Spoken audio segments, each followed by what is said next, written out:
നമസ്കാരം. മലയാളി വാർത്തയിലേക്ക് സ്വാഗതം. ആഭ്യന്തര വകുപ്പിന് ഇരട്ട നീതി എന്ന ആരോപണവുമായി CPM രംഗത്ത്. രാഷ്ട്രീയ കേസുകളിൽ പ്രതിയാകുന്ന CPM പ്രവർത്തകരെ വിലങ്ങുവച്ചാണ് കോടതിയിൽ ഹാജരാക്കിയതെന്നും എന്നാൽ കാപ്പ കേസിൽപ്പെട്ട BJP കൗൺസിലർ R സുഗതനെ പോലീസ് വിലങ്ങുവച്ചില്ലെന്നും CPM ജില്ലാ സെക്രട്ടറി V ജോയിയുടെ ആരോപണം. CPM Palayam local secretary IP ബിനുവിനെയും SFI സംസ്ഥാന സെക്രട്ടറി നന്ദനെയും വിലങ്ങുവച്ചാണ് കൊണ്ടുവന്നത്. പക്ഷേ R സുഗതനെ കൊണ്ടുവന്നപ്പോൾ വിലങ്ങില്ല. 19 കേസുകളിൽ പ്രതിയായ സുഗതനെ വിയൂർ സെൻട്രൽ ജയിലിൽ നിന്ന് കൊണ്ടുവന്നപ്പോൾ വിലങ്ങ് വെച്ചില്ലെന്നും എല്ലാ സംരക്ഷണവും സുഗതന് വേണ്ടി നൽകുകയും ചെയ്തുവെന്നും V ജോയിയുടെ ആരോപണം.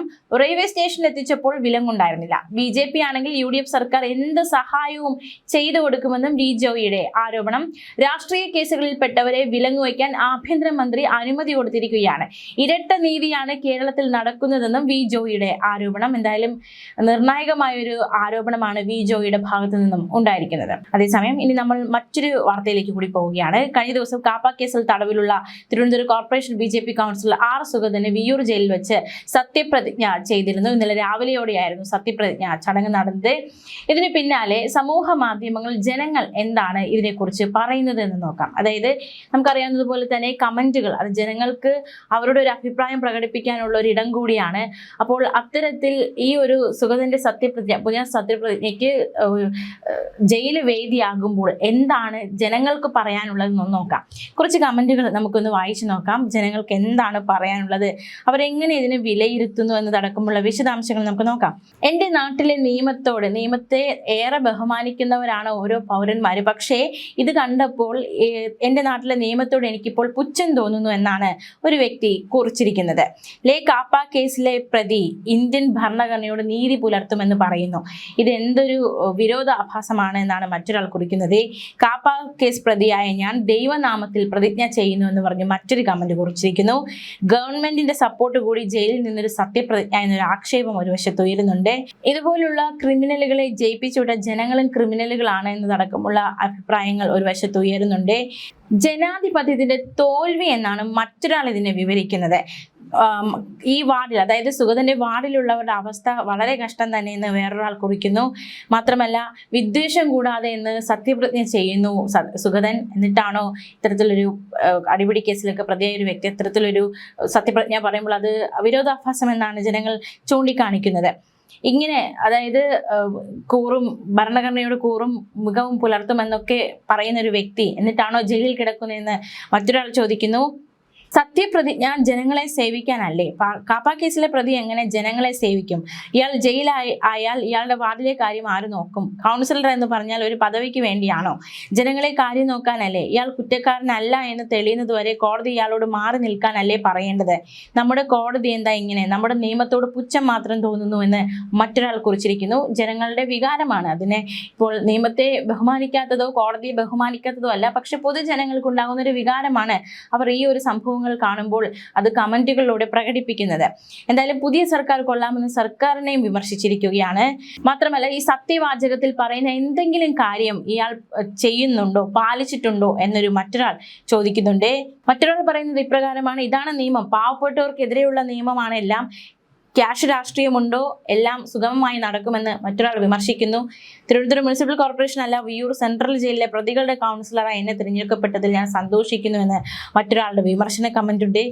BJP വന്നാൽ മാറാത്തത് മാറുമെന്ന് പറഞ്ഞപ്പോൾ ഇങ്ങനെയാണോ എന്നൊരു ചോദ്യം ഉയരുന്നുണ്ട്. പക്ഷേ മറ്റൊരാൾ പറയുന്നത് നിയമം ഇങ്ങനെയാവണം, രാഷ്ട്രീയ പ്രേരിതമായ കള്ളക്കേസിൽ കുടുക്കി ഭരണത്തെ അട്ടിമറിക്കാൻ ശ്രമിച്ചപ്പോഴും നിയമം അത് ജനങ്ങളുടെ ഭാഗത്ത് നിന്നു മറ്റൊരു വ്യക്തി കുറിക്കുന്നുണ്ട്. ഇന്ത്യൻ ഭരണഘടനയോട് നീതി പുലർത്താൻ യോഗ്യതയുള്ള കേരളത്തിലെ ഒരേ ഒരു കൗൺസിലർ സുഗതനാണെന്ന പരിഹാസം. കോടതിയും കോമഡിയായോ വിദ്യാഭ്യാസം കൂടുതലായാലും കുഴപ്പമാണെന്ന് ആരോ എവിടെയോ പറയുന്നത് കേട്ടിട്ടുണ്ട്. ഇതാണോ മലയാളിയുടെ ഇപ്പോഴത്തെ അവസ്ഥ? മലയാളിക്ക് ബുദ്ധി സ്വല്പം കൂടുതലായോ എന്നൊരു ചോദ്യം മറ്റൊരാൾ കുറിക്കുന്നുണ്ട്. കാപ്പ കേസ് പ്രതി എങ്ങനെയാണ് ഭരണഘടനയോട് നീതി പുലർത്തുന്നതെന്ന ഒരു ചോദ്യം മറ്റൊരാൾ ഉന്നയിക്കുന്നുണ്ട്. മാത്രമല്ല ഇത് വേറെ ഏതെങ്കിലും പാർട്ടി ആയിരുന്നുവെങ്കിൽ ഇവർ അതായത് ഓപ്പോസിറ്റ് നിൽക്കുന്നവർ വലിയ ലഹള ഇവിടെ ഉണ്ടാക്കിയേനെ. കഷ്ടം തന്നെ, ഇത്രയും ഗതികേട് ഒരു കൗൺസിലർ അത് സത്യപ്രതിജ്ഞ ചെയ്യുന്നത് ജയിലിൽ നിന്നും സെല്ലിൽ നിന്നും വന്ന് സത്യപ്രതിജ്ഞ ചെയ്തു പോകേണ്ടി വരുന്ന ഗതികേട്. ഇതിനെല്ലാം ജനങ്ങൾ വളരെയധികം വിമർശിക്കുകയാണ്.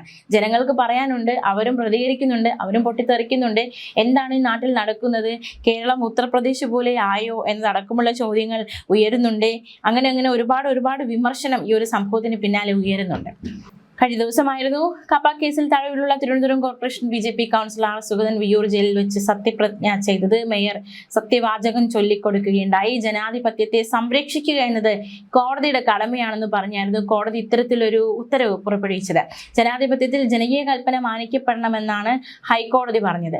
അസാധാരണ സാഹചര്യങ്ങളിൽ അസാധാരണ തീരുമാനം കോടതിക്ക് എടുക്കാം. ജനവിധി മാനിക്കാനാണ് അത്തരം അസാധാരണ തീരുമാനം. കേരള രാഷ്ട്രീയത്തിന്റെ ചരിത്രത്തിൽ ആദ്യമായാണ് ജനപ്രതിനിധി ജയിലിൽ സത്യപ്രതിജ്ഞ ചെയ്യുന്നത്. ചട്ടവിരുദ്ധമായി പല ദൈവങ്ങളുടെ പേരിൽ പ്രതിജ്ഞ ചെയ്തതിന് ഹൈക്കോടതി സത്യപ്രതിജ്ഞ അസാധുവാക്കിയവരിൽ ഒരാളാണ് വാർഡ് 20-ലെ കൗൺസിലറായ സുഗതൻ. കഴിഞ്ഞ ജൂൺ 9 മുതൽ കാപ്പ ചുമത്തി നാടുകടത്തപ്പെട്ട സുഗതൻ നിലവിൽ വിയ്യൂർ സെൻട്രൽ ജയിലിലാണ്. മേയർക്ക് പുറമെ കോർപ്പറേഷനിലെ ഉദ്യോഗസ്ഥർ, സുഗതന്റെ അടുത്ത ബന്ധുക്കൾ എന്നിവർ ജയിലിലെത്തിയിരുന്നു. ജയിലിലെ ലൈബ്രറി ഹാളിൽ വെച്ചായിരുന്നു ചടങ്ങ് സംഘടിപ്പിച്ചത്. 5 വർഷത്തേക്ക് വളരെ ഭംഗിയായി ഭരിച്ചു മുന്നോട്ട് പോകുമെന്നും അതിനുശേഷമുള്ള കാര്യങ്ങൾ പിന്നീട് പറയാമെന്നുമായിരുന്നു മേയർ VV രാജേഷിന്റെ പ്രതികരണം. സുഗതൻ അവധിക്ക് അപേക്ഷ തന്നിട്ടുണ്ടെന്നും അത് ലീഗൽ അപേക്ഷയ്ക്ക് കോർപ്പറേഷന് വിട്ടു നൽകിയെന്നും മേയർ പ്രതികരിച്ചു. കാപ്പ ആക്ട് കേരളത്തിൽ മാത്രമാണുള്ളത്. അതുകൊണ്ടാണ് കേരളത്തിൽ മാത്രം ഇങ്ങനെ ഒരു സംഭവം ഉണ്ടാകുന്നത്. ഈ നിൽക്കുന്ന എല്ലാ കൗൺസിലർമാരും രാഷ്ട്രീയപരമായി പല കേസുകളിലും പങ്കെടുത്ത് പല കേസുകളുള്ളവരാണ്. പ്രതിപക്ഷത്തും ഭരണപക്ഷത്തുമുള്ള പല കൗൺസിലർമാർക്കും സമരങ്ങളിൽ പങ്കെടുത്ത് പല കേസുകളിൽ അവർ പ്രതികളാണ്. അതിലെല്ലാം അന്തിമമായിട്ടുള്ള ഒരു മറുപടി പറയേണ്ടത് കോടതിയാണ്. ആ സാഹചര്യങ്ങളിൽ മാത്രമേ പ്രതിപക്ഷത്തോടെ പ്രതികരിക്കേണ്ട സാഹചര്യമുള്ളൂ.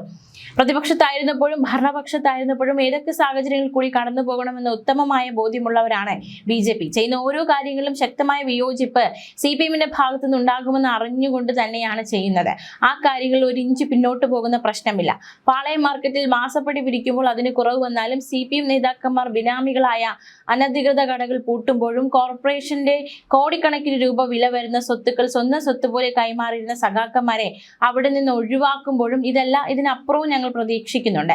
അത്തരം പ്രവർത്തനങ്ങളിൽ നിന്നും ഒരു ഇഞ്ച് പോലും പിന്നോട്ട് പോകില്ല. ഒരു കൗൺസിലിലൂടെ അഭാവം പല കാരണങ്ങൾ കൊണ്ടുണ്ടാകാം. അങ്ങനെ ഒരു കൗൺസിലിന്റെ അഭാവം ഉണ്ടാകുമ്പോൾ അതിനെ ആ ഒരു വാർഡിലെ ജനങ്ങൾ അവരുടെ ആവശ്യങ്ങളുണ്ട്, അവരുടെ ആവശ്യങ്ങൾ പറയാനാണ് കൗൺസിലർ. പക്ഷേ കൗൺസിലറുടെ അഭാവം ഉണ്ടാകുമ്പോൾ ജനങ്ങളെ ബാധിക്കില്ല എന്നൊരു ചോദ്യം ഒരു വശത്ത് ഉയരുന്നുണ്ട്. പക്ഷേ അത്തരത്തിലൊരു കൗൺസിലറുടെ അഭാവം ഉണ്ടായാൽ അതിന് പരിഹാരം ഒരു വശത്തുണ്ട്. മേയർ തന്നെ ആ വിഷയങ്ങൾ പരിഹരിക്കും, അല്ലെങ്കിൽ മേയർ തന്നെ ആ ഒരു വാർഡിന്റെ കാര്യങ്ങൾ നോക്കിക്കൊള്ളും എന്ന ഒരു പ്രതികരണവും കഴിഞ്ഞ ദിവസം മേയർ VV രാജേഷിന്റെ ഭാഗത്തു നിന്നും ഉണ്ടായി. ന്യൂസ് ഡെസ്ക് മലയാളി വാർത്ത.